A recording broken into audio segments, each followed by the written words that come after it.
আজকে আমরা রাঁধবো ঠিক কি বলো তো? তাহলে তোমাদের দেখাই কি রাঁধবো। আমি রাঁধবো আজকে ঠিক এইটা। এটা তোমরা সবাই চেনো আশা করি। এই জিনিসটা আজকে আমি রাঁধবো।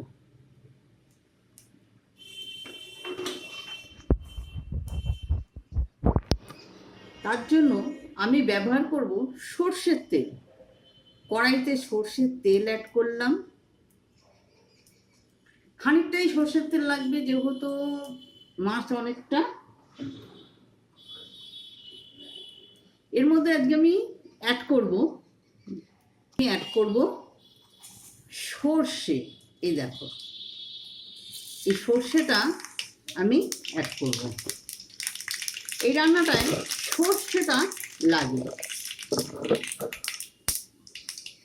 সর্ষে দেওয়ার পর আমি এতে ঠিক অ্যাড করবো, আমি মাছগুলো ভাজবো না, মাছগুলো কাঁচা নেব। যারা মাছ ভেজে খেতে ভালোবাসো, কাঁচা যদি মনে করো আমি খেতে পারবো না, সে কারণে তোমরা ভেজে নিতে পারো, কিন্তু আমি মাছগুলো ভাজবো না। এবার আমি এর মধ্যে অ্যাড করছি টমেটো।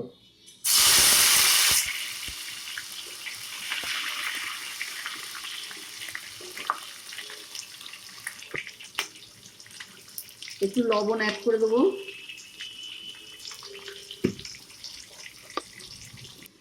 একটু ভাপে আমি টমেটোটাকে হতে দিয়েছিলাম।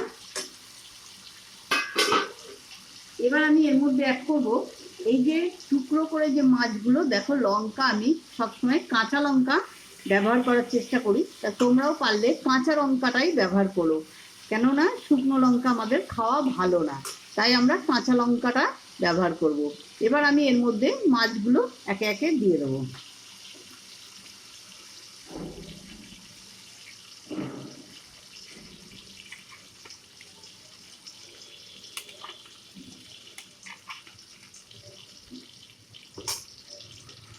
গ্যাসের ফ্লেমটা বাড়িয়ে দেবো।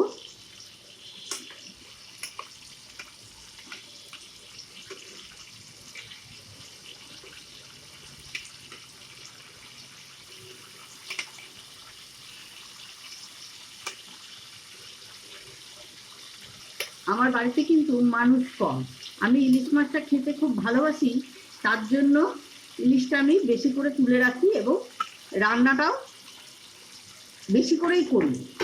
সবসময় আমার স্টকে ইলিশ মাছটা থাকেই, এই সিজনে আর কি। সবসময় বলতে এই সিজনটায়, সিজন ছাড়া তো আর পাওয়া যায় না, বেশি খুব দাম, তাই সিজনে আমি ইলিশটা তুলে রাখি। এই হচ্ছে, একটু হলুদ অ্যাড করবো, কিন্তু মাথায় রাখবে এই রান্নাটায় কিন্তু সর্ষের তেল লাগবে। সর্ষের তেলটা খুব ইম্পর্টেন্ট। আমি হাতে করে গুঁড়িয়ে মশলা বানিয়ে রাখি, তাই তোমরা দেখতেই পাচ্ছ। এই দেখো, সর্ষেটা আমি গুঁড়ো করে রেখে দিয়েছি। এই সর্ষেটা বাটাটা আমি অ্যাড করব, কেন সবসময় তো সর্ষে কেনা সম্ভব হয় না। এবার একসাথে কিনে তোমরা ওই একটু একটু করে না বেটে যদি শুকনো খোলায় একটুখানি নাড়তেও লাগে না, তোমরা যদি একটু গুঁড়িয়ে ওটা রেখে দাও, দেখবে তোমাদের মাঝখানি চলে যাবে। তো এই রান্নাটায় সর্ষে যেমন লাগে, সর্ষে বাটাটাও খানিকটা বেশি লাগে। তা আমি সর্ষে বাটাটা অ্যাড করলাম, গ্যাসের ফ্লেমটা বাড়িয়ে দিয়েছি। এবার আমি এই রান্নাটা খুব সোজা,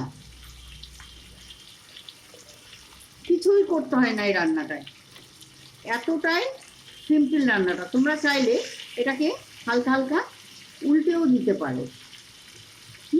মাছটা যেহেতু এই মাছ খুব নরম হয়, তাই এই মাছে অতটা লাগে না। এবার আমি এর মধ্যে আমার স্বাদ মতন আমি জল অ্যাড করে দিলাম, দিয়ে খানিকক্ষণ চাপা দিয়ে রেখে দেবো।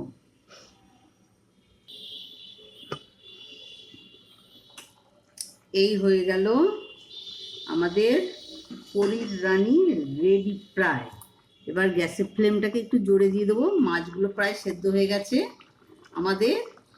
তাহলে টমেটো দিয়ে ইলিশ সর্ষে, টমেটো দিয়ে ইলিশ সর্ষে। এবার আস্তে আস্তে আমরা ইলিশগুলোকে একটু উল্টে পাল্টে দেব, যাতে ইলিশগুলো ওই পিঠটাও সুন্দর করে সেদ্ধ হয়ে যায়। ইলিশ খুব নরম মাছ, তাই আমাদের খুব সাবধানে মাছগুলোকে, এরা অনেকটা মেয়েদের মতন তুলতুলে নরম হয়, তার জন্য এদেরকে খুব সাবধানে যত্নে করে রাখতে হয়। তা দেখছো মোটামুটি আর একটুখানি এই পিঠটা হয়ে যাক। এই আমার ইলিশ মাছ কমপ্লিট। যে যেরকম আর কি ঝোলটা রাখতে চাও ঠিক সেরকম রাখবে। আমার মানে মাছের ঝোলটা দিয়ে খেতে খুব ভালো লাগে, তাই মাছের ঝোলটা বেশি করে রেখেছি। আর সাথে যেসব লঙ্কাগুলো খুব ছটপট ছটপট করে, এই লঙ্কাগুলো মুখগুলো কেটে এর মধ্যে খানিকটা দিয়ে দেবে, আর তাতে একটু সর্ষের তেল দিয়ে দেবে। দিয়ে এইবার পরিবেশনের জন্য একদম রেডি। কি রেডি? আমাদের ইলিশ মাছের, এই দেখো কি টেস্ট সুন্দর হয়েছে, তোমাদের কি বলে যে বোঝাবো। দেখো এই দিয়ে যা খাবো না আজকে আমি, পুরো ইলিশের মানে টমেটোর আর কি সর্ষে, ইলিশ টমেটোর সর্ষে।